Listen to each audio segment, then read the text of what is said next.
La dépression au masculin, quelle particularité? D'abord, quand on parle de dépression, que ce soit pour les hommes ou pour les femmes, est-ce que ça se manifeste de la même manière?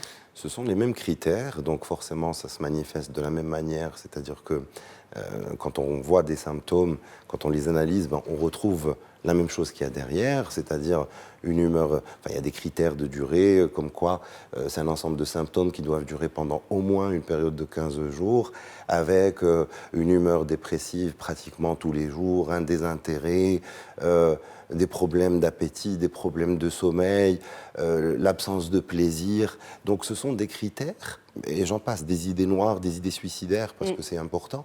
Donc ce sont des critères qui sont les mêmes pour faire le diagnostic chez la femme et chez l'homme. Alors d'un point de vue médical, il y a une petite bizarrerie qu'on observe, c'est que à peu près dans tous les pays du monde, la prévalence de la dépression est un peu plus élevée chez les femmes.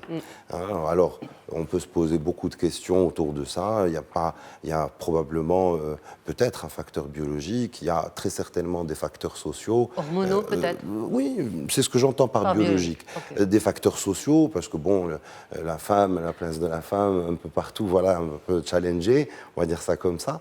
Donc, assez constamment, on retrouve une prévalence, ce qu'on appelle vie entière, c'est-à-dire les chances d'avoir au moins une dépression pendant la vie, qui sont chez les femmes entre 15 et 35% de la population. C'est quand même immense. Chez les hommes, on retrouve à peu près la même proportion, c'est-à-dire que selon les études, les pays, c'est 10 à 25% sur la vie entière. Donc c'est-à-dire déjà que c'est une problématique de santé qui est extrêmement fréquente finalement et qui est assez méconnue, par exemple dans notre pays. Et c'est l'une des particularités, je pense, qui font que la dépression chez l'homme est un peu plus compliquée à diagnostiquer et à prendre en charge, parce que la femme est un peu plus, sans sexisme, arrive à plus souvent plus exprimer ses émotions, à être plus facilement émotive.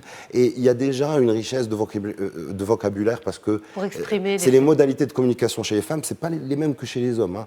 Donc il y a déjà une certaine facilité, donc on arrive rapidement à repérer quand on est triste, quand ça va pas, quand on est désespéré, etc.